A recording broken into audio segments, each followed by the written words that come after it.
Horror on the big screen is more than just a movie. It's a journey into the abyss. Tonight, we take that journey with the legends who created the terror. Welcome to Fright Nightz. All right, and welcome into yet another Fright Nightz here on 105.3 The Bear. Kyle with you, K-Dog, whichever you prefer. Happy to be back here on yet another episode, and this is a very special episode because it is the first episode with an in-person guest, and we met at Screamiverse, the horror convention me and Big Nate told you all about, and he was very excited to come in. I'm very excited to have him in. Most of you will know him from the film Maximum Overdrive. Please welcome in Pat Miller. Pat, I appreciate you taking some time to sit down with me. My pleasure, brother. Any time. We played a little bit of phone tag trying to get it straightened out and find a time, but oh yeah, this is history for Fright Nightz, first in-person guest, and I'm happy to have you in here to be the first. Well, thank you very much. It's my pleasure to be here, brother. Now, I teased a little bit about Maximum Overdrive. We'll talk about that a little bit later, but first, I want to talk a little bit about Screamiverse and talk about how you travel for all these conventions and stuff like that. Screamiverse. It was, for those that don't know or haven't heard about it before, it was their first year doing it. They were in the Berglund Center in Roanoke, and I was thoroughly surprised at how many people showed up to that and how big of an event it ended up being. Oh, first years can be, first time shows, events like that can be, a little bit sketch as to whether they're going to have anybody or not. These guys, they marketed it well. They have a product that, horror fans are everywhere. And I think they did very, very well with their, with what they put on the table for the weekend there. And, they had a couple of cancellations that, weren't their fault. Yeah. But like I told them, they said, "Well, you're going to show up, aren't you?" I said, "Yes, I'm a professional. I'll show up." But yeah, it's a great event. I hope they have many, many more years of wonderful fun with that. And you were one of the number of featured guests that they had, and I feel like I had a chance to talk to everybody, but I feel like me and you both days sat and talked for at least an hour each day. Easily. Yeah. And that's one of the things that going into the convention, I was a little, my first time being at one, I was worried like, people, they might meet you, take a picture, have you move on. But no, you and everybody else, y'all were incredibly nice. Right. I've thoroughly enjoyed talking to you and having the opportunity to tell you a little bit about Fright Nightz and have you come on out here and be on the show. Absolutely. I apologize again for the delay in getting here, but I that's why I put it, like up on my schedule. I said, let's do it as soon as possible. So so nothing else comes up. Yeah, no, I'm messed it up. Very happy you were able to make it in today. You said it was only about an hour or so drive for you. Hour and a half, about that. Yeah. It's not bad. And traffic lets you get in a little bit early. So we're here. And I found that after my first episode, I kind of have to ask this question before we do our final segment, stuff like that. But are you actually a horror fan? To a point. Okay. The old stuff, definitely. The blood, the gore, the Saw genre. Nah, not so much. The old black and white stuff used to, there was a reason you jumped. Yeah. And now it's just all just over the top gore. So, but I enjoy some of it, but after a point, come on. I can agree with that. I feel like nowadays they put out so many movies that I feel like they don't put the time and effort that they used to back in like the Vincent Price era, stuff like that. But because our first episode, our guest said that he didn't like horror, but he directed horror movies because he wanted to do it right. Because he said modern horror movies, the characters in it were just not intelligent and that they didn't make the right decisions. So he wanted to make a horror movie the right way. So now I kind of understand that. Yeah. Yeah. But now when I have another guest on, I always ask them if they're actually horror fans because at the end, we're going to have a little fun rapid fire segment about horror. Oh, Oh God. Oh, there's no pressure. It'll be fun. But along that same lines, even horror aside, what is it that got you into the acting industry, or how did you get that first leg in? Or is it something you always knew you wanted to do, or? Not always. I wasn't from birth going, I'm going to be an actor. But I think about first grade, um, we started doing like little um, pageants and operettas and, you know, just goofy crap. And once I got past having to wear makeup, that was tough for a 6-year-old. I don't want to do that. Um, and all that. But yeah, it just sort of developed into a lifelong passion, I guess. Get to be somebody I'm not. Now, with building off of that, is there, out of the works you've done, is there a specific genre you've preferred more, or one that after you've done it, you're like, yeah, I don't want to do that again? That's that kind of stuff. Um, well, the true love of my life is comedy. Okay. I used to do stand up comedy. And for about 10 years, I had a gig over in Blacksburg. Okay. Started out at the Holiday Inn, which became the which started out the Marriott, which became the Holiday Inn, became a demolished site. So it's not even there anymore on Price's Fork Road. And then we moved over to a little place on a handshake deal at the Hokie House. Okay. And upstairs, I know Hokie House very well. They would move the pool tables out of the way, and it was a really strong show over there for many years. And I am very blessed to have been able to keep my foot in the door with that, because there's a lot of family stuff going on. I had some family that were sick, so I had to try to stay close by, and it kept me active doing that. So it was really kind of cool. Yeah, no, Hokie House doesn't do anything like that anymore. They don't have any live performances. That's usually Milk Parlor now, and they're usually metal concerts and stuff like that. Right. But taking back another look at the like horror conventions and stuff like that, you had a panel that you did at Screamiverse. Right. I was able to catch the tail end of it. I showed up late on day two, but tell us a little bit about like what the panel was or how that came to be. It was generally just an interview, and the fellow that had that restored the Green Goblin head from the movie was supposed to have been there, but he had some sort of medical issue. I'm not sure what it was, and he didn't make it. So it was just pretty much an hour of me, which is what this is going to be like. So hopefully I'll be more entertaining here than I was there. I don't know. It was early in like 11:30 in the morning or something, and just I don't feel like I was at my best for that.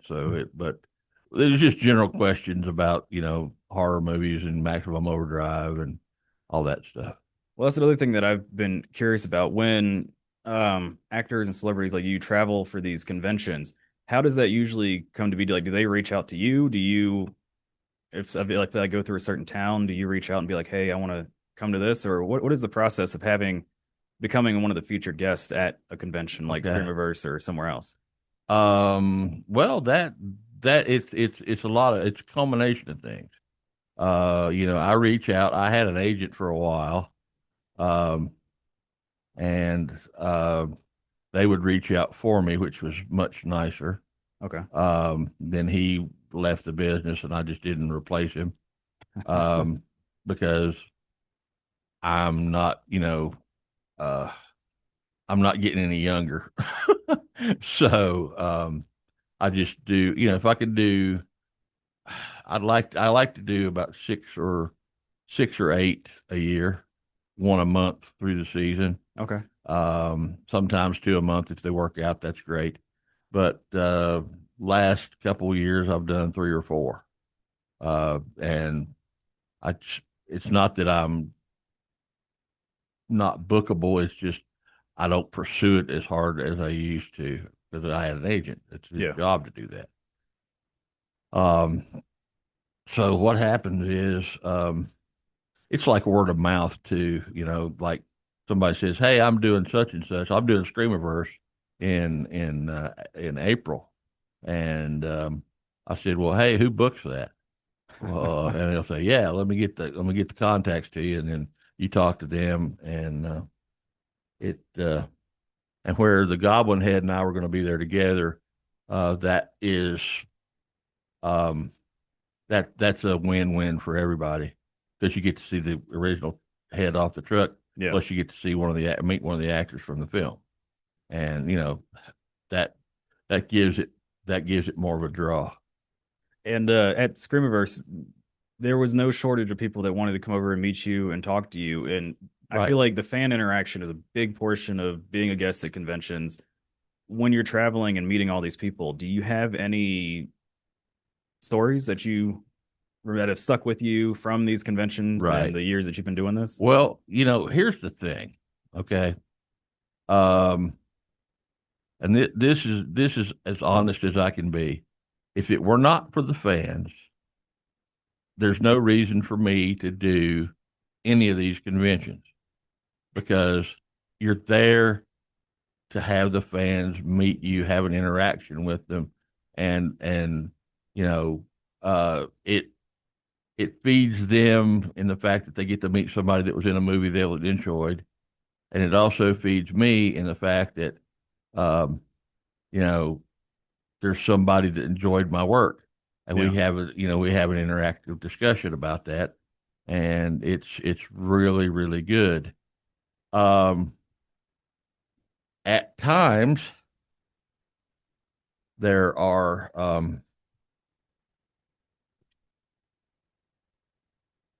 folks that are really really happy to see you,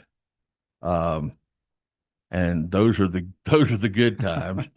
I was doing a show.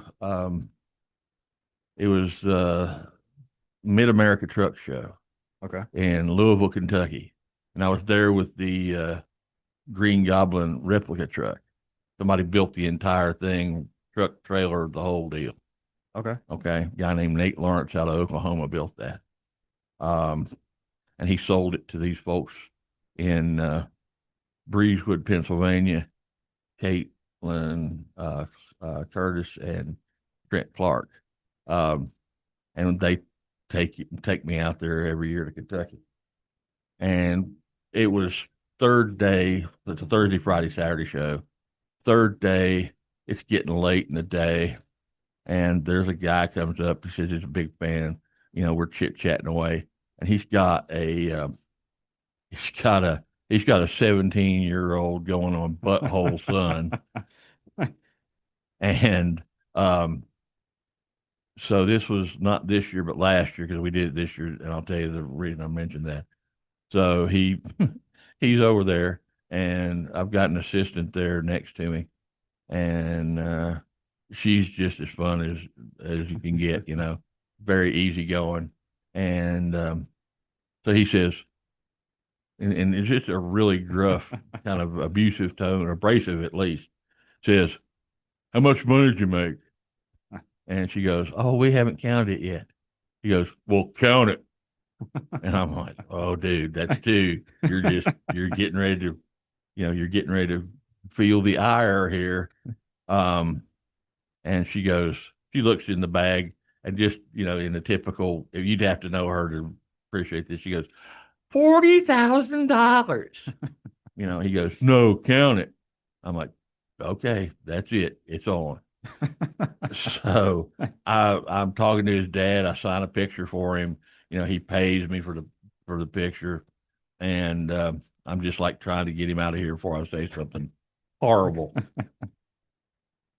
So the dad goes to put the picture in the plastic bag that they had, to put it in, and it was windy. So right as he went to put it in, the wind blew it, and the photo dropped down on the ground. So the kid turns to the father and just starts giving him a ration of crap. and there was my opening.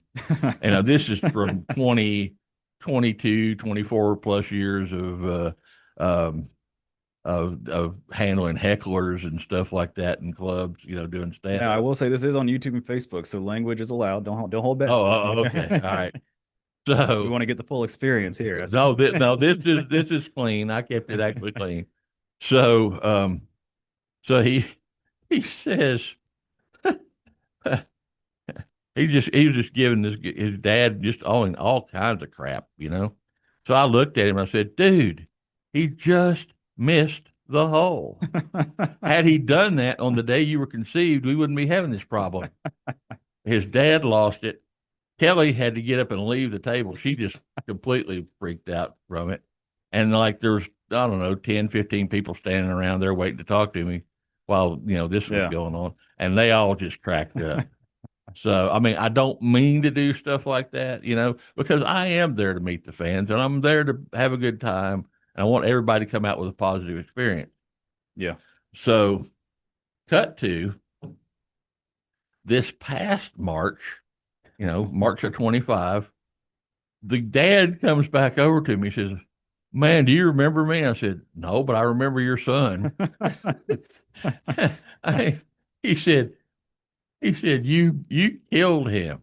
I mean, I've visibly watched him shrink in size as there was like from the neck up through his face, there was like this red, thermometer, reading. I mean, he just shrank off and walked, just slunk away. So I said, is he gonna be all right? He said he won't come over here. I said, well, okay, good, that's fine. But his dad was fine with it. I apologized. He said, no, don't apologize. He needed that.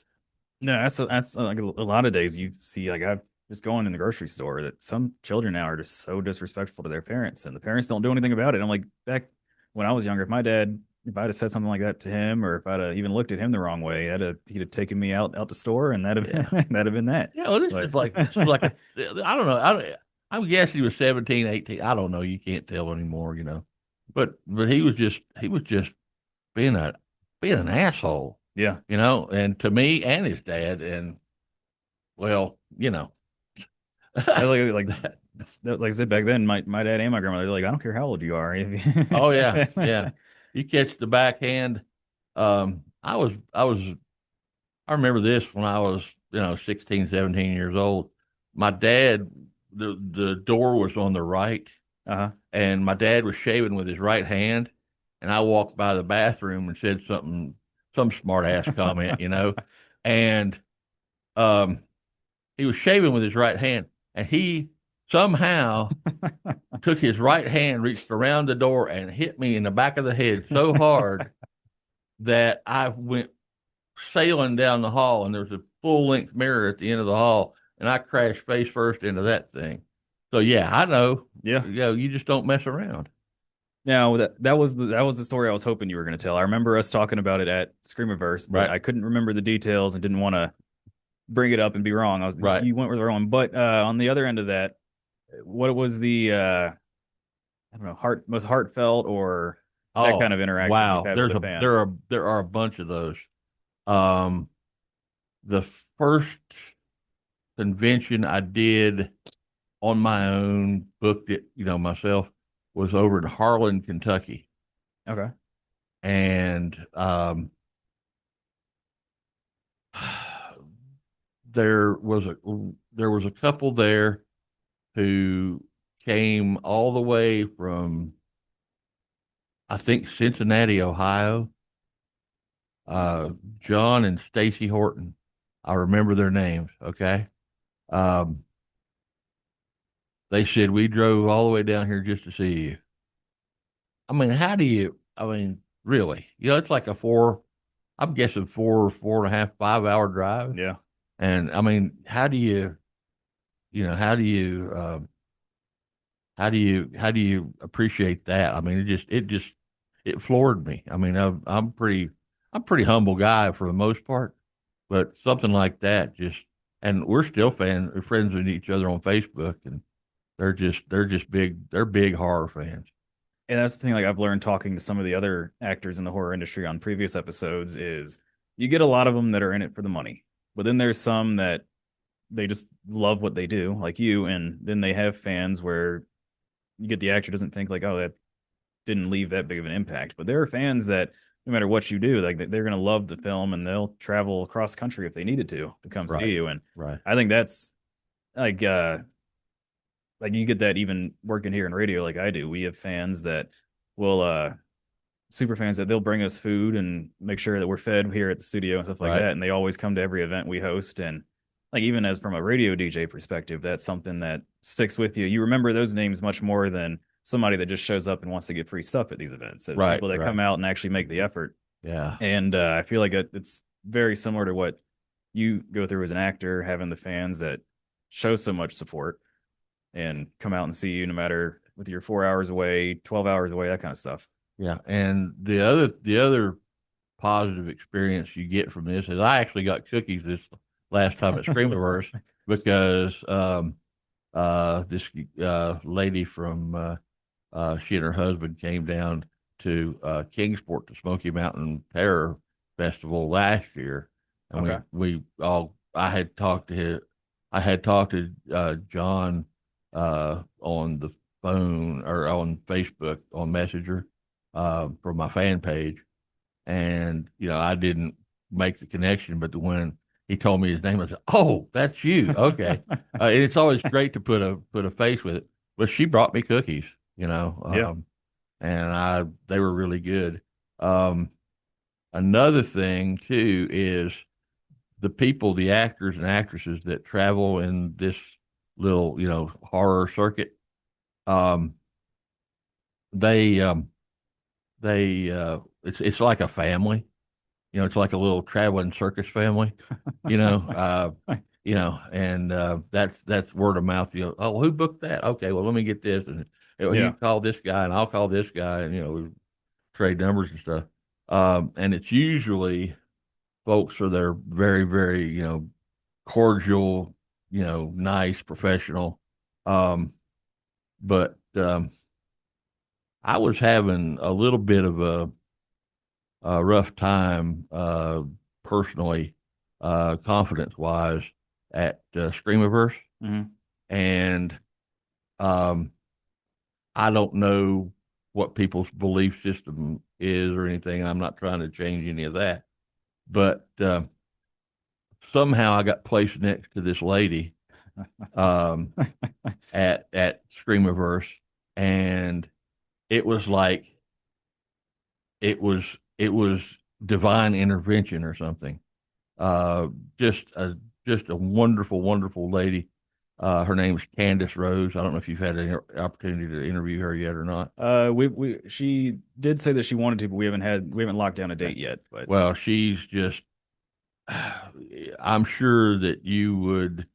I'm sure that you will have a wonderful time with her because she is very, very, very genuine.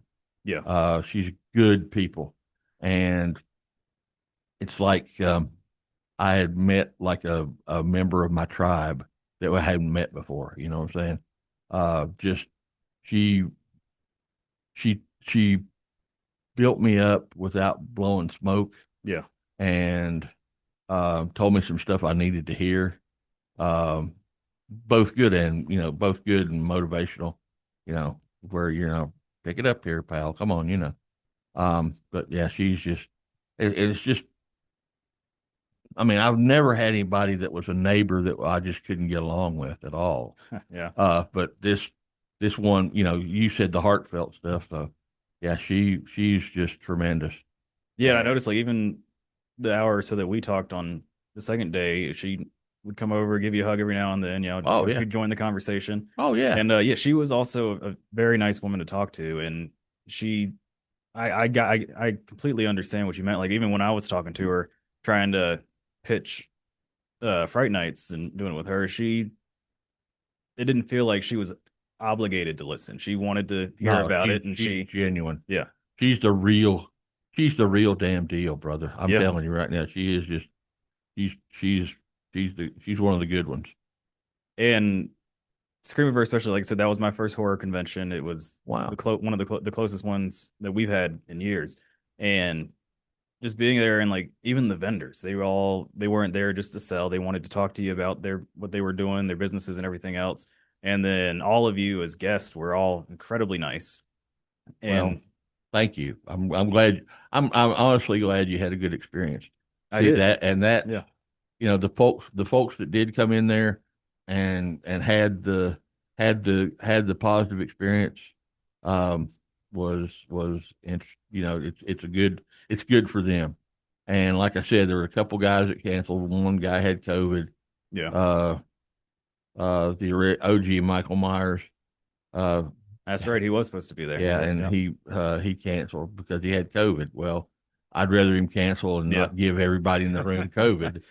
Um, and then, like I said, the Goblin Head, was supposed to be there, and he got sick. And uh, I just spoke to him yesterday, and he's doing some better now, but still not 100%. Um, but his issues started from COVID too. He got long COVID, Okay. which is horrific. So he wears oxygen all the time now, and just a bunch of other craziness.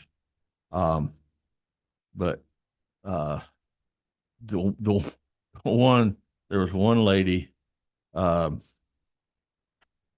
uh, that got mad at me because the Goblin Head didn't show up, and Marlboro, not lit Marlboro hanging out of her mouth, Yeah. mullet haircut, and a big arm tattoo up here, like she was in the Navy or something, or a trucker. uh, and she just went on and on. I can't believe that. Why we have on and on? Just can't believe they didn't show up. It's my birthday. My husband got me his birthday present. Now I can't even see that Goblin Head. I'm like, I'm sorry, but I'm here. And she Yeah. goes, well, I just wanted to see the Goblin Head. I don't care about you. I went, okay, fair enough. Just carry on. A convention Karen. That's Yeah. But it's wild to me that people don't realize people get sick. Like they Yeah. like, and it's the same thing with like for us being a rock radio station when bands have to cancel tours because somebody's sick or something like that. People lose their mind. I'm like, if you get sick, you don't go out and do all this kind of stuff. I don't know. People just don't consider what other people are going through as well. And it frustrates me just like it does you and everything, especially when people like for a rock station here, they come up to us asking, why did this band cancel their tour? I'm like, they're in Europe. I don't know. But Yeah, I'm the local DJ, but I'm not their tour manager, or you know I don't get a percentage of their door. Come on, people. Yeah, just think, and that's like in comedy when there's a small audience, like yeah, you're not a draw or whatever, and there's a small audience. A lot of comics used to take it out on the crowd. Well, hey, they're the ones that showed yeah. up. Don't take it out on them. And I've been guilty of that a time or two, but then I learned the lesson. And that was another thing with the convention is like you had a few outliers of people that were rude, didn't understand sort of situation, but majority of the people that I interacted with, whether it was fans, guests, booth holders, stuff like that, everybody was super nice. Oh, yeah. They were like that's another thing, like between the rock and horror community, like both of them are, you can go to a rock concert, everybody's super nice, nobody's, like you said, an asshole. Right. You go to a horror convention, the horror community, most people are very friendly. They don't like, nothing's going to upset them when they're in their environment, Right. surrounded by other people that love horror as much as they do. And the guys that put this on, um, and I'm not sure how many of them there were. I think there were like 4 or 5 guys. Um, and I met I met 3 of them, I think.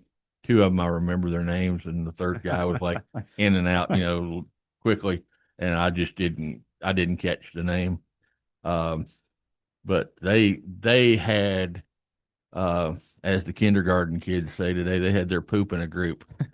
Um, so, um, yeah, that I was really really pleasantly surprised with, because the first time you do anything, there are going to be struggles, Yeah. I guess.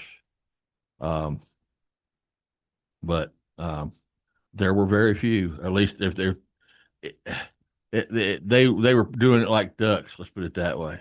Very calm, sitting on the top of the water and paddling like hell on the bottom with their feet.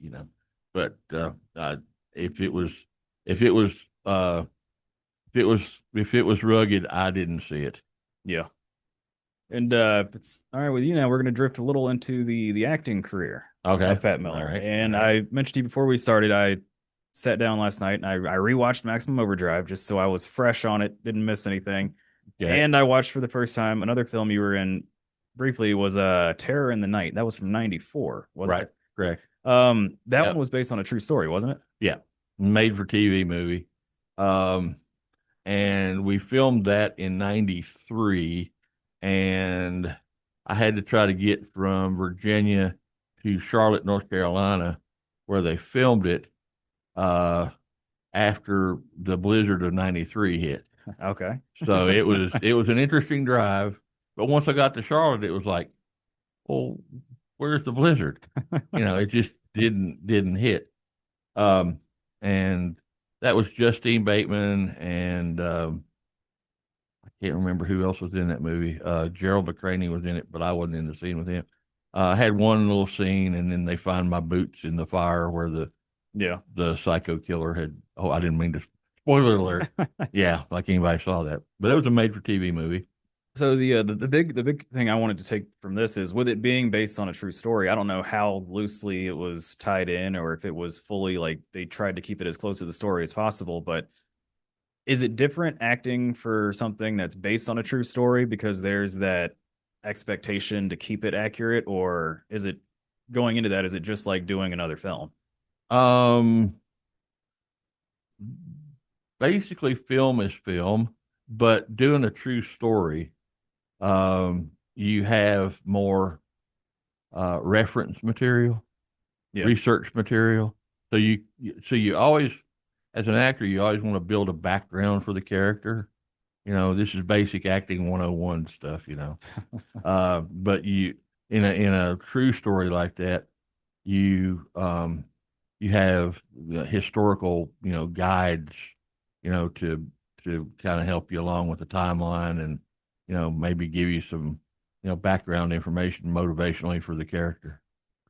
And with it being I'm assuming the filming process is the same for if it's going straight to TV or if it's going to have a premiere in a theater or something like that. Is there any difference between a made for TV and a made for theaters type of production or budget one? But I'll tell you this, it was a Landsberg production, Landsberg Group, and I can't remember his first name now, but anyway, it was the last name was Landsberg, and his daughter was Valerie Landsberg, who was in Fame. Okay. And I met her through her father that way, and that was kind of cool to meet her. And I did two of those Landsberg movies. I did that one and another movie called Country Justice. I think was the final bit. And I shot it, but I ended up they just used my voice because they shot me as a truck driver, a dump truck driver. Oh, there we go, typecasting, and they just used the voiceover, which was fine. I still got paid for it, and everything was good. Now, this was a different look for you. So I found it on YouTube. It was terrible quality because it was somebody posted it being made for TV. But it was interesting seeing you with the character with the like the hunting outfit. You had the long disheveled hair, and that was a different look than what you had in Maximum Overdrive. Right. And for a second, I knew I looked at what character you were going to be before I watched the film. And I knew it was Larry. I can't. I'm forgetting the last name now. I don't know either, so don't worry about it. And then when I saw you in the scene, it didn't click. And then I heard your voice. I'm like, oh, that's Pat. That's yeah. It was the disheveled hair. It threw me off. But yeah, it was. I thought it was a great movie, and I looked on IMDb. There's mixed reactions, people, because it was made for TV, but I mean, I feel like with that being a horror movie and you were in it, we had to talk about it a little bit. Sure. But now we're going to move on to what most people are going to know you from, and that's as Joe from Maximum Overdrive, Mm-hmm. the directorial debut of Stephen King. Right. How did you land that role? Did they come out? Did they reach out to you? Did you go to them, or how did you Um, become Joe? okay. Well, cut back to Charlotte, North Carolina. Mm-hmm. I moved down there with some college friends, rented a room from them uh, um, for a while because there was more of a comedy scene down there. And from the comedy, I got the acting, Okay. even though I was a theater major at good over here at good old RU. Um, so um, I had gotten a couple of B movies, as from as a result from doing comedy, and they saw me in the club and wanted me to do this, and one thing led to another, and I got another one. So then, as I was trying to get an agent in Charlotte, and getting an agent is kind of like a catch-22. Okay. They want the 10% of your money, but they don't want to take a chance on an unknown because they don't know. But once you start working, and they're missing out on your 10%. Yeah. Uh, oh, well, we're missing out on this money. So he might catch on. So I had two like back to back in like 1 year, like 83. Okay. Or 80, no, 84, I guess it was. Um, yeah, it was 84. And so I signed with an agency in Charlotte. Uh, they're still in business, but not the same people. Okay. Uh, I tried reaching out to them the other day, and you can only get to them through email. And I'm like, okay, good enough. I'm done. Um, I might do it, but it's just I don't know. I'm a bit of a Luddite, I guess. Don't want anything much to do with computers. As you know, I don't have one. Yeah. Right. Yeah. So they got me an audition for a second Sissy Spacek movie called Marie.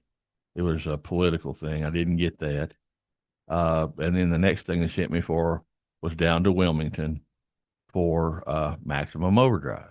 Okay. So all they said was, "You're auditioning for the role as a trucker." Okay.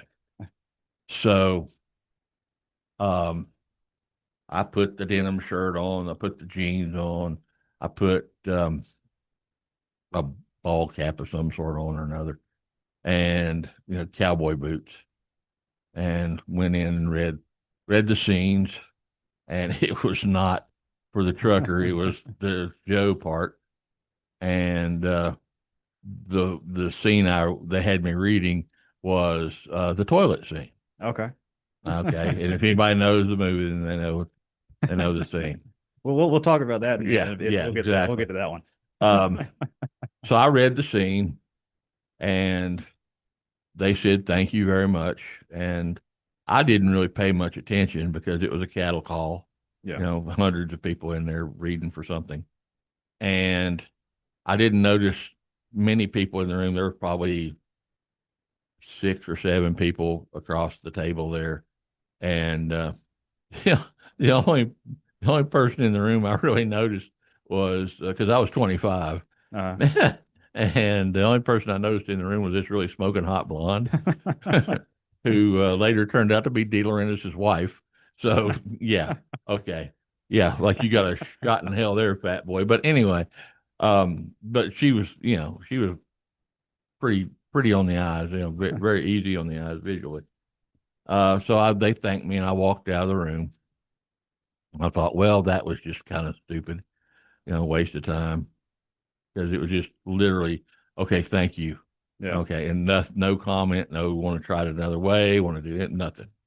So I said, okay, well, so I'm going back out to the car, getting ready to drive the 4 hours back to Charlotte. And somebody starts yelling my name coming out of coming out of the building. And I go, yeah, over here. And he says, they want you back inside. And I had already changed out of my cowboy boots back into the tennis shoes. You back in your comfy clothes. Yeah, because I was getting ready to drive. I don't want to drive 4 hours in cowboy boots. So I just went back in there wearing the tennis shoes and just went back. Read the same exact piece of material, so same sides. And they said, okay, thank you very much. What do you do with this? Okay. So I'm driving back home. I said, all right, whatever. So I'm driving back home and I'm like, that was the weirdest audition. What the hell? I'd never had, what were they thinking, man? And so I don't know, somewhere around Lumberton on 74, I just realized that I had auditioned for Stephen King. It didn't click till then. Did not click till then because there was a hot blonde in the room, and I'm 25. I get excited when the wind blew, But the thing that threw me was he the only time I had seen him recently before that was in an American Express card commercial, and he had a full beard, full black, thick, monstrous beard. I can't picture him with a beard. I don't think I've ever seen a picture of it. Yeah. Well, trust me. So when he was there, he was clean shaven, and I'm like, yep, that was him. So I literally pulled off the side of the road on 74. It's not an interstate. It's just a 4-lane road, 2-lane road, whatever it was, highway. And I just ran around the car, just losing my. So, then I calmed down after that, and I went, well, that was there's a story for tell the grandkids or whatever, and thinking, well, there's nothing coming of this. But 2 weeks later, they called me, and they said, here's the part we want you to play. And I said, well, sure, let's go. And I got, I think it was 16 weeks on that film. Okay. Pretty good run. And that leads me, like you said, you were excited for auditioning for Stephen King. What was it like when you actually got the role and he was directing the entire thing? What was it like actually working with him for those 16 weeks? Or okay, now keep in mind when I auditioned for him, I did not say hello, shake his hand, anything. Okay. And have you seen the movie Creepshow? I have. And he was in Creepshow. Yeah. Played Jordy Verrill. Mm-hmm. Okay. The guy who got covered in all the slime and then turned into grass or moss or whatever that was. Yep. Okay. Well, he's sitting at the Dixie Boy and one of the chairs that are out there, the little green shell-backed metal chairs, working on a storyboard or something. He's doing some sort of paperwork deal. And I got off the van from down at base camp, and I walked by him. I go, Jordy Verrill, you lunkhead. And he looks up and goes, meteor shit. And then went right back to work. So I'm like, okay, this is going to be good. He's going to be all right. And it was interesting because being his first time as a director, he was trying to do some stuff that the laws of camera physics wouldn't let you do to make sense, Yeah. Because there's certain there's an axis that you have to keep in mind and all this other stuff. And he was just trying to do things like that. And he later said that I think the phrase was he was coked out of his mind. But I never saw that. Yeah. Because that was the first question they asked me at the Streamerverse panel. And I said, well, it's not like Steven and I sat down every day and did blow for an hour, because I just didn't see it, Now I knew that he had a beer or had some sort of alcohol in a cup. Yeah. Because if you got close to it, you could smell it, but that's his business. Yeah. I'm just there. I'm a 25-year-old actor trying to, do my part and get paid and not screw up, So, but it was, and he was fun. I mean, um, he's very. Let's see, how do I put this? He's very humble to be who he is, or was at the time, because at the time we were working together, he was getting, according to Newsweek magazine, he was getting $52,000 a day Good in Lord. royalties from his books. Yeah. Okay. And he he had an assistant named Stephanie, very cool chick. And we went to New York after the film to do some looping. Okay.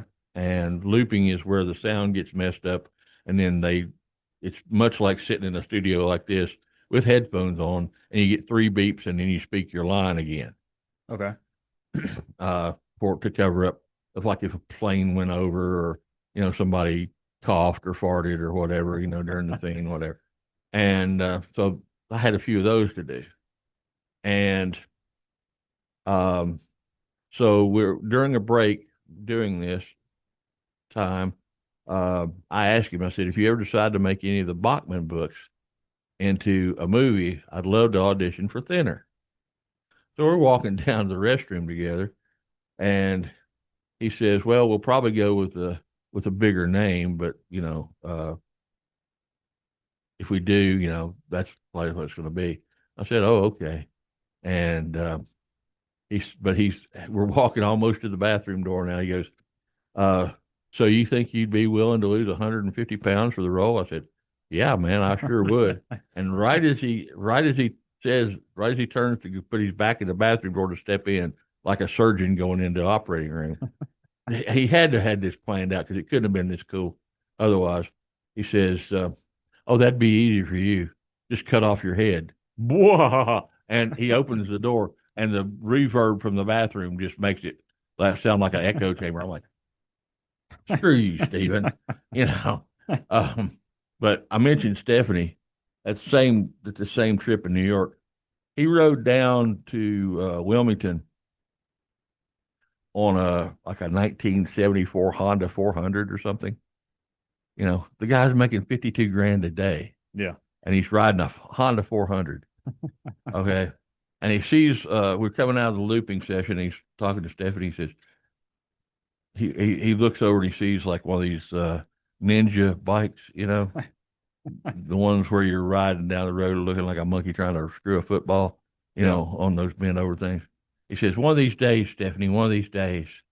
And I'm like, what day? Just go buy it, But I'm not gonna say he's very humble like that. And looking at the actual movie now, I think the way they open it, because a lot of horror movies, they take forever to actually get into it. Right. Opening scene of this, it was Stephen King, right? At the ATM. Is that what he was standing at? Yeah. He's like, honey, this machine's calling me an asshole. Yep. And that started off the entire machines fighting back thing. Right. Which I think is, I know back then people were worried about machines taking over the world, and there's a lot of them still are now with the AI and everything. Right. And like it's a scary concept, is the machines rising up against you. And I think it was the perfect idea for a movie. Like that, it's a perfect theme and the way it was done. And what was it like? You can give a little behind the scenes action, like of the like it's like the trucks driving themselves. How did they do the effects to not have somebody in the driver's seat as they're they actually did have people in the driver's seat. The guy in the Goblin truck had it made. He had a truck with AC. He still had to wear the black head to toe, long sleeve gloves, even a hood, without eye holes. They had some kind of material that you could see enough through the material to drive and function, navigate. He was sitting in the sleeper, and they had a little tiny, I don't know, 16-inch, 14-inch pizza pan looking wheel that was, it looked like a table. It was just kind of flat, and then they had mirrors lined up to where he could look out the mirrors that looked into another mirror to see where he was going. Okay. But the guys I felt sorry for were those guys in those single cabs that had to keep the windows up, and it was like probably 98 degrees with about 97% humidity. Because I don't know if you've ever been to coastal Carolina in August. Yeah, I have. It's And it's just, I was sweating my balls off out there, and I'm a fat guy and not in locked up in a cab trying to, and wearing all black. A couple of them, they cut the seats out to where they would fit more into the seat, so they wouldn't be seen. But there was no remote control. Everybody thought it was remote control when it first came out, and no, those poor guys. And when they would get out for a break, they'd have to spell them about every 20 minutes, because they'd get out of there and they'd run to the water bottles. Instead of drinking water, they'd just pour it all over themselves. So it was just, those guys, earned every penny they got. And that's like, because watching it, the camera crew and the people driving it, they all did a phenomenal job of making it look like there was no one in those trucks, and that it was. Mm-hmm. And then the same thing. Another question was like the other machines, like the game machines and stuff like that, Mm-hmm. or when on the baseball field, the Coke machine that was going crazy.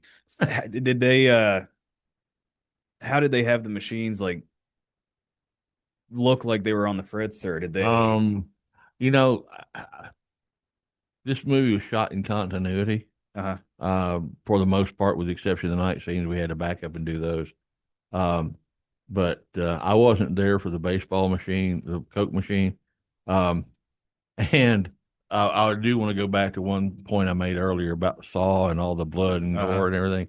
For the most part, this movie was pretty calm, except for the kid getting run over by the steamroller. Yeah. On the baseball field. That was, if you can get past that, you can watch the whole movie, because it's, not horrible. Yeah, I wasn't expecting that specific scene, because like up till that point, the worst they had was the Coke shaped indent on the coach's forehead, and then like you said, the kid gets run over by the steamroller. It's and there's rumor. I wasn't there for this, but there's rumor that there's another one where they had some kind of super load of blood into what the dummy they ran over, and they were going to get like a X or NC-17 rating for the amount of blood that was in that. I mean, it was just blah, but once you get past that, that sort of thing, the machines inside the Dixie Boy was again shot before I got there, because everything you see up into the point where the truck pulls in and I say, holy God, look at that thing. Or did you get, and the other thing, here's an interesting little side fact. The original line that I said, opening line I had was, did you get Mickey Mantle over to the Little League game? And so I say that, and everybody else cut, and then there's a big hubbub in conference, and I'm like, what's going on here? And then legal comes over and says, you're going to have to change that line. I said, well, that's how it's written. I'm not changing lines because, I just, I'm trying to be a good actor. He says, no, you got to change it. And I didn't know about the steamroller scene and all that. So we changed Little League to baseball. Okay. From the way it was written originally. Now, so we wouldn't get sued by Little League baseball. taking a look back now, as Joe, you were in the entirety of the movie almost, except for like the preemptive bridge going up scene and stuff like that. And you said it was 16 weeks that you were on. Right. What was toilet scene aside? We'll get to that one. Okay. What was the most fun you've had recording a scene for that, or with the heat and stuff like that, the most challenging? Well, the running, toward the end when they're at the burger barn, and humans here, that whole thing. it was literally um 4 in the morning or something like that at that point, and we're trying to do that scene, and um one of the actors uh decided they needed to get in character, so they start running around the building, and everybody's looking for this actor, and they're holding up production. They're losing night, you Yeah. know. So that gets solved. And it's just, you know, everybody has a different approach to things, but this was an interesting thing, and it wasn't really well received, but because this actor decided to take off and do a jog to get back into character, to Yeah. breathe and sweat or whatever. I said, get a spray bottle, spread some glitz on you. These damn method actors. Exactly. Exactly. And, you know, um, and the other truck stop attendant and I, Barry Bell, who's still a very good friend of mine, dear friend of mine, he just recently moved to Utah. He was out in, he used to live in Richmond, but he moved to Utah, and he's living the dream out there. He's just very happy. But he and I hooked up in the fact that I thought, well, hey, this guy's fat, and if he starts running all this way, he's going to be lagging around. So there's a scene or two where he's like kind of carrying me with one shoulder and just kind of holding me up. And he went along with that, and nobody said anything about it. And it just looked normal and natural and real. So that was I got to do a little creativity on that. Then that was a good scene. Um, uh, as far as the most fun, I don't know that the toilet scene was not a whole lot of fun either. It was just what it was. Which now looking at the toilet scene, that was it felt like that was the scene that seemed most out of place during the movie, but it still fit really well with the flow of the movie. Right. And was that always the intent? Was it for it to be in the bathroom for? Oh yeah, yeah. It was written that way. Steven wrote it that way. I feel like there had to have been some instances where there might have been a second or third take from, because it had to have been him looking over the stall at you while you're in there. Like Right. somebody cracked up at some point, I'm assuming, or did y'all get through it in one? No, we didn't. It was not that big a deal. It became a bigger deal after we shot it and people watched it. Yeah. You know, uh, because when people would, especially the mountain folks where I'm from, over there's one guy over in Grayson County. I'll never forget this.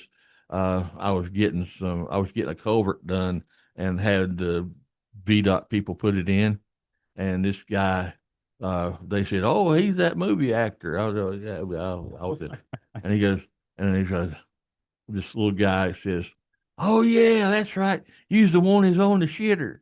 And I'm like, "Yeah," and then I would say stuff like, "Well, my ability to break wind on cue was instrumental in my getting that role," and no, but it was just it's another scene. But I kind of got the feeling that Ned Beatty probably had after he filmed Deliverance. It's just that kind of it was that foreign or abhorrent to people to to be filmed on the toilet. I feel like doing a scene like that, like one that where in the end that's what people are going to fixate on. Where like I feel like, did you have that mindset of after it was done and you watched it back, you're like, oh, people are going to remember this scene? That's Yeah, I didn't actually have that dread of it. Yeah. Because it's just a role. I mean, it's just it if you make it real in your actor brain, then it's you know you just play the moment. Yeah. But man, did it ever did it ever come back to not haunt me, but did I ever have to hear about it for several? Well, still do. It's like even like if you Google Maximum Overdrive, that's like one of the first five pictures that pop up Yeah, is that scene of your face from that yeah, scene. I'm like that, and which I like I said, it seemed out of place watching the movie, right, but it flowed perfectly with how the rest of the movie went. right. Um, and the I'll tell you an interesting story about that day because I remember it was August. I think it was 16th. We'll have to you may have to Google search this at home if you want to play along. But anyway, the day we filmed that, Emilio Estevez and I were in a bathroom, a fake bathroom in a fake truck stop in Leland, North Carolina, and it was the day Sean Penn and Madonna got married, Okay. and the tabloids insisted that Emilio was in attendance at this wedding. And I said, no, no, no, no. Emilio and I were in a bathroom stall in North Carolina. So, but that just shows you how wrong the press get it sometimes too. But, and the other person that was in that scene with us was on the cover of the magazine. Okay. Uh, it was I think a high society magazine, and the uh, the lady on the cover was an actress who used to do adult films, who made a crossover into some horror films, named Ginger Lynn Allen. Okay. And I have yet to meet her. It's on my bucket list, and on one of these days we'll run into each other. And I don't have that magazine, but I'm going to get a copy of that magazine because I don't have the one we used in the film, but there's still copies out available somewhere, on eBay or Pinterest or some crazy thing. And I'm gonna get her to sign that for me. Okay. Yeah. I just thought it was kind of cool. Now, look, like we mentioned before we started talking about the movie, the Green Goblin truck, Right. which that, as far as movie vehicles goes, horror or not, that is one of the iconic classic horror and movie vehicles. The one question I was wondering watching the movie, did the eyes actually glow Yeah. on the truck? They actually lit up Hmm. red like they did. I couldn't tell if that Yeah. was It was a backlighting thing that okay. they shot it, put the light through it's a translucent kind of opaque material. Um, and put the they put lamps through so that the red eyes would light up. Yeah, because watching it, like I with it being an older film, I was looking at it. I'm like, it looks really good, but I can't tell if it's visual effects or if it actually lit No, up. there was no visual effect. We didn't have CGI. No. And then the other scene I remember was when things first started happening at the gas station. You were filling up the Green Goblin truck, and that's when it started the engines and it Right. was roaring. And when the guy was arguing with Brett, Yeah. and how loud was that? Because you were like the audio was picking it up. You were yelling at him, "Hey, you're not full yet." That kind Right. of. How loud was it standing next to it when it's just revving over and over again? It's not that bad because there's engine noise and mechanical noise, but the stacks on the truck were Mhm. high enough Okay. that it uh, that it went above me, I guess, for the most part. I hope anyway. That was good. Funny you should mention that particular moment. Um, there were a lot of accidents on that uh, on that movie. The director of photography lost an eye How did with that happen? with the lawnmower. Steven didn't want to take the blade out of it, Okay. and it caught a piece of wood and caught Armando right in the right eye, and he lost the eye, lost the use of it. And that was one. There was a couple of instances at the drawbridge where something went wacky. Don't know any details about that because I wasn't there.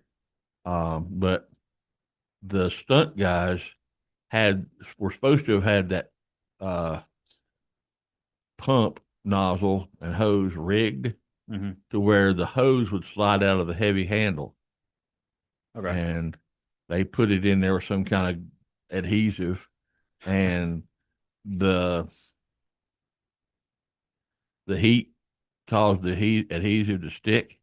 Okay. So when it pulls when the hose stretches to its maximum limit, instead of the hose pulling out of the handle, the nozzle broke off down into the tank, and it sent this whole nozzle handle and everything flying back toward me,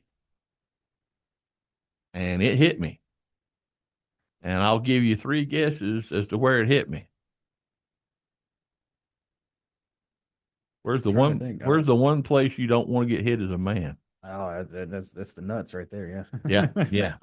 Well, I went down like Frazier, brother. I mean, it was, oh. And so if you notice in the movie, there's a really quick cut right there.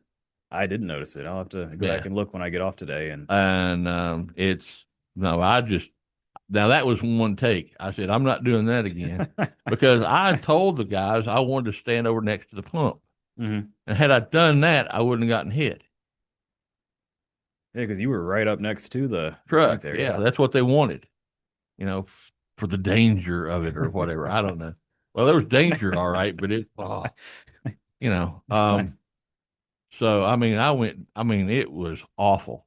I mean, I've been popped in the nuts, a time or two in my life, but this thing was with a friggin' 10-pound steel, metal thing flying at me at, I don't know what speed it was, but it was pretty bad. But it just knocked me straight down. I could not imagine having that. Which, yeah, I'm glad you mentioned that. It's a little behind the scenes look for. Yeah. But so I got special attention for a day or two after that. 'Cause, man, I was like, I was talking soprano there for a few minutes.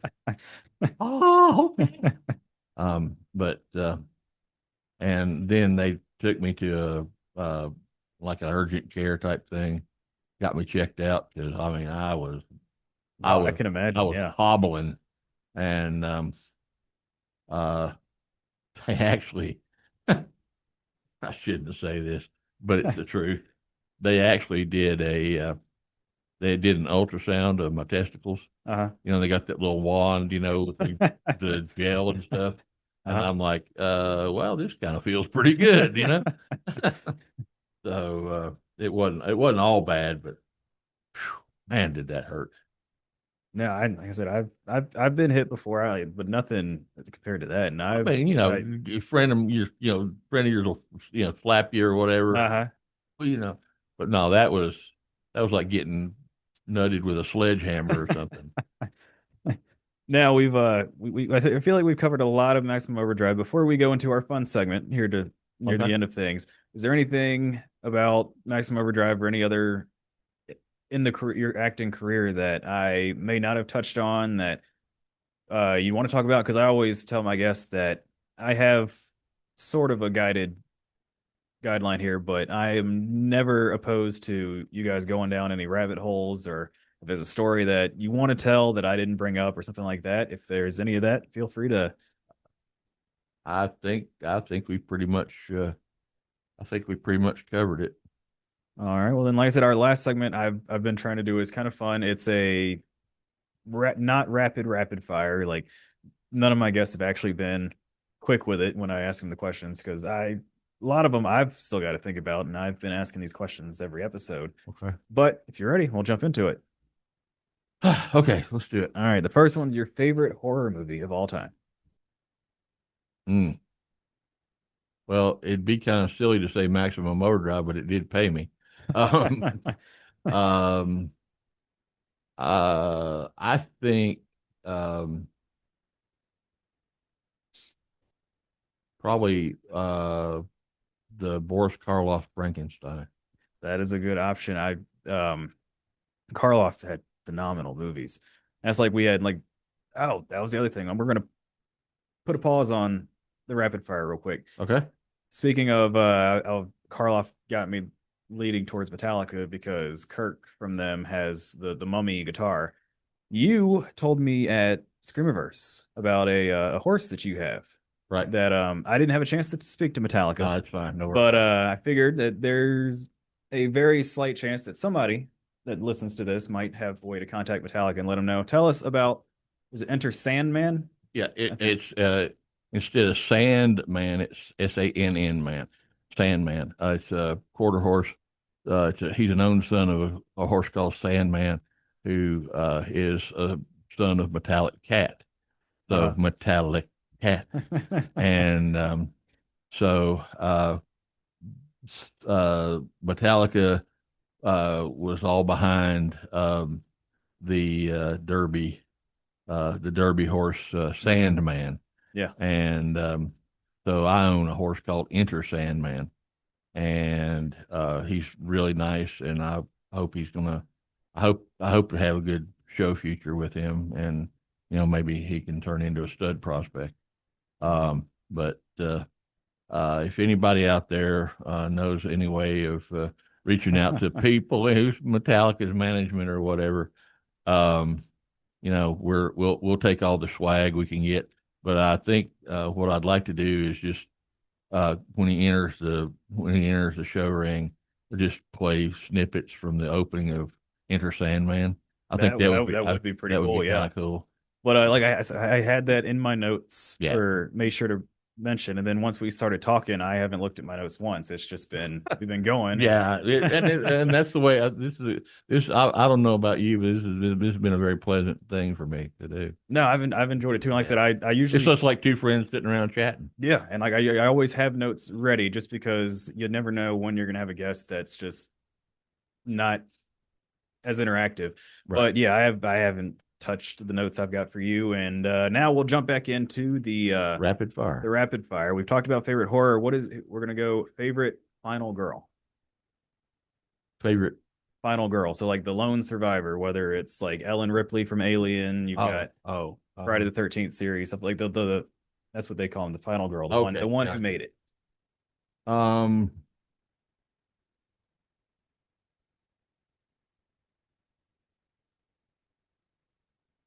Let's go with Ellen Ripley. All right, that's a good choice. She's a badass bitch. He is. Like a lot of times, like when you get Friday the 13th or something like that, the final girl, they're not as action packed and into it. Alien, Ellen was laying into him. She was letting him have it. Oh yeah. Sigourney was just top notch. And now we're gonna go favorite killer.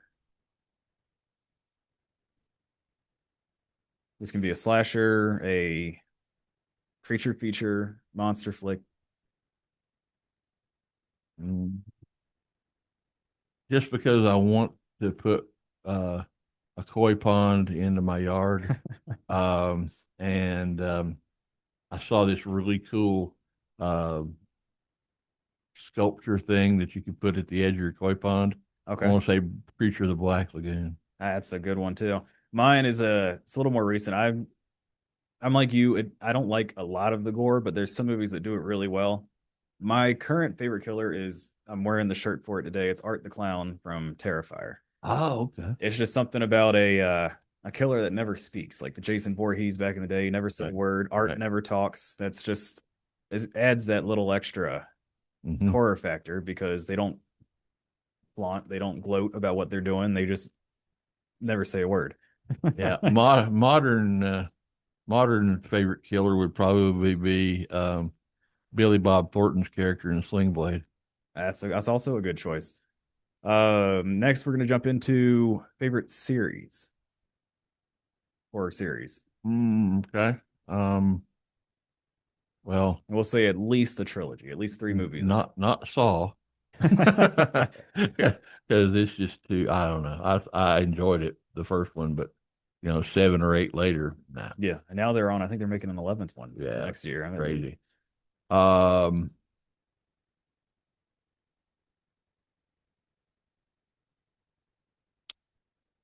Halloween. Halloween's a good one. Mine would be the Firefly trilogy, House of a Thousand Corpses, The Ajax. That's a big one for me. And then next one, we're gonna go with your favorite kill. Ooh, This is always one of the tougher ones. That's why I save it for later. yeah, man. There's so many good ones. Wow. Man, that is tough. That is one. That's why I started it with the not so rapid fire. That's wow, dude. That's. Let me think. I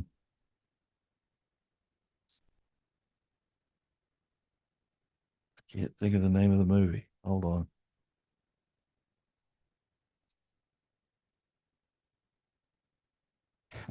I'm drawing a blank. But well, I'll tell you my favorite type of kill okay. is anybody that's just a complete asshole Yeah. during the movie that you go, this son of a bitch needs to be dead. That's along the lines as one of mine is like a lot of the older horror movies, like the Friday the 13th era, Nightmare on Elm Street, when it's the people that go to these places and then they decide to have sex. As soon as they start having sex, you're like, well, they're about to die. That's Oh, well, yeah, like that's that, predictable kill. Yeah, that's what I'm saying. Like that's like when it comes to classic horror, like that's like what's going to happen. It's just always interesting to see how the killer is going to interrupt that little session and take him out. But I'll go ahead and tell you mine. Mine has always been, and Big Nate, I think it's his as well, is the kill in the first Friday the 13th where Jason's mother stabs through the bed and the arrow comes out of Kevin Bacon's throat. Oh man, That's always that been is my a favorite good one. Yeah. That's a good one. There was one in Scream that I think I'm trying to think of here. It's one of the whiny girls. Was it the garage door kill? Yes. Yeah, Yeah. that's a good one too. She gets stuck in the little, what did they have, a doggy door in the garage door? Yeah.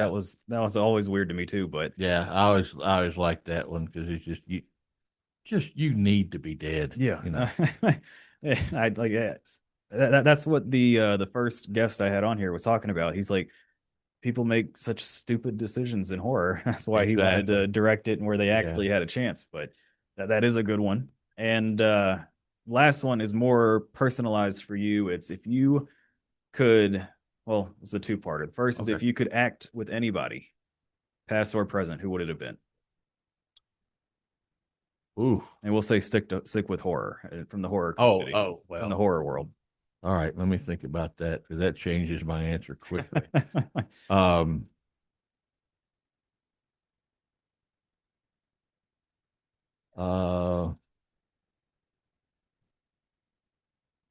Boris Karloff or Peter Lorre or Vincent Price. Those are the three big ones I was thinking of as well. And then the last one, also tailored to you, is if you could be any role in horror, and then after you do the horror, we'll open it up for just acting in general. What would be the ideal role for Pat Miller?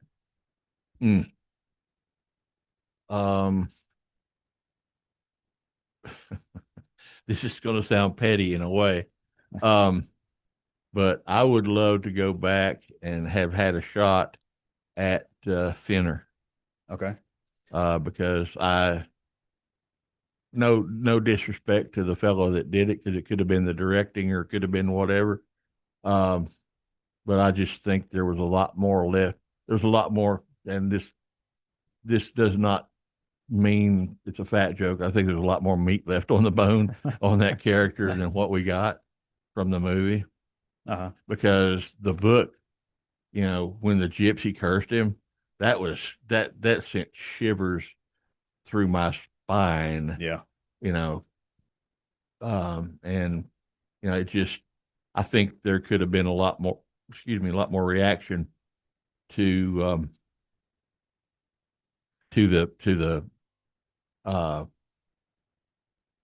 the curse, to the symptomatic issues that the curse provided. Yeah. And then, some kind of whack job chainsaw killer or something would be cool too. I wouldn't mind that, but I really wish I could have gotten a bite into that thinner. Yeah, I think you'd have done well with that role, and that does it with the fun segment. But before we do sign off, I would want to say is for the listeners, is there anything upcoming for you, whether it's a new convention that you're going to in the next couple months or something like that, or Let's see. Yeah, I've got two conventions. Well, not conventions, but they're events. I'm doing a truck and car show in Dry Ridge, Kentucky okay. on June 7th. And that is in beautiful downtown Dry Ridge, Kentucky, at a place that has an unfortunate name called Piddle Park. And then I've got August 8th and 9th. I'm in Winona, Illinois. Okay. Uh, and I'll tell you, when I first went out there, I was like, who put me in this place? It's a town of 1,000 people. Okay. But I will promise you that place, that event is such a draw. I probably shook hands and met 1,400 or 1,500 people. Yeah. It was just, they come from everywhere. I got invited out to dinner 3 or 4 different times.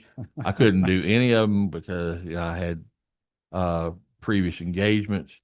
Um, I got invited to a motorcycle clubhouse Okay. out there, which was cool. I had not done that.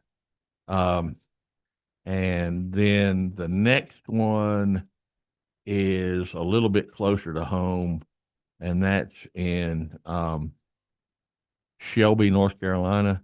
It's an event called Haunted Pyramids. Okay. That's pretty cool. Yeah, it's an outdoor event, and they have it every year. I was scheduled to do it last year, but that's the week I was there is the week that the hurricane hit. Okay. And it's a good thing I didn't go because I lost about 2,000 feet of fence in the process at my farm. So I had to stick around and take care of that. But they got hit pretty hard down there in Shelby too. And so this year I'm going back to make up that date, which I'm glad they let me do. And because one of the first places I ever worked was a place in Shelby called Earl Owensby Studios. Okay. And I don't know if you know Earl or not, or know the name, but he's kind of an independent filmmaker. And there was a guy there that was just there before me, and he died. I never got to meet him. Was a guy named Brother Dave Gardner. Okay. Brother Dave Garner, and he was a comedian, and he was doing a role down there for Earl Owensby Studios, and Earl is still alive, and I'm going to go try to see him while I'm down there because he's in assisted living now. But I want to just ask him about if he had any stories about Brother Dave, because Yeah. you gotta follow up on the people you know who are heroes to you. But and I think that one's in October 17th and 18th at Haunted Pyramids. Yeah, y'all heard where he's going to be. If you have the opportunity, make sure you go on out and meet Pat. He is a very nice person to talk to. And Pat, I have had a blast. I think this has been the longest episode I've recorded so far. Oh, sorry. Yeah, no, I'm like I said, YouTube and Facebook, there's no time restriction. That's why I chose those platforms for this. And Okay. I appreciate you being my first. One other thing I'd like to mention too, if you don't mind. Yeah, go ahead. On Facebook, if you want to get a hold of me, my Facebook page, the fan page, is Pat Miller, Joey from Maximum Overdrive, and that is my site. There's nobody else managing that thing, and if you message me on there, I will answer you back. It might not be in 5 minutes, but I will get back to you as soon as I get back on the page. And yeah, you post a lot on there. There's a lot of pictures from Screamiverse. Like Right. all the pictures you took with the fans are up on the Facebook. Like Right. you're very active, so they don't have to worry about Right. And it is me. So, yeah. and if I didn't enjoy the fans, then I wouldn't be doing this. And as long as you don't ask me how much money I made or, no counted or anything like that, I'll be very kind. Well, But Pat, I really do appreciate you yeah, taking a little time to come up here and absolutely. sit down with me. And like I said, I had a blast. I didn't even need the notes. I can just throw those away now. We'll have to look at them after we get done. But there might be something I'll have to answer for you. And we'll make sure that once we sign off here, I'll get a picture with you for us to put up on our socials before Cool. we Good deal. before you head out. But yeah, I'll down the line. We might have you back on again. Have you come back in. Anytime, man. I'm within a little couple hours away, so no problem. So one of the things I'm going to try and do is for a on Halloween night episode, I kind of want to try and get the old guests to come in and do like a panel. I don't know how we're going to work it out, but try to have the 5 or 6 that have done before come back in for a Halloween episode. And if you'd be willing, I'll reach out with you for the details. And yeah, anytime, man. Whatever helps you, because it helps me to help you. It's a mutual reciprocity, I guess. But yeah, you're doing a really good thing here, and I just kind of felt like we were same tribe type folks when I met you. So, and like I said, I can't thank you enough for joining me, driving all this way out here to sit down with me in a very warm studio today. I don't know if somebody's got the heat on or if they forgot to turn the air on. It's a little toasty, but no, it's all right. I'm good. I appreciate it, and we'll definitely stay in touch. All right, brother. Appreciate it. Have a good one.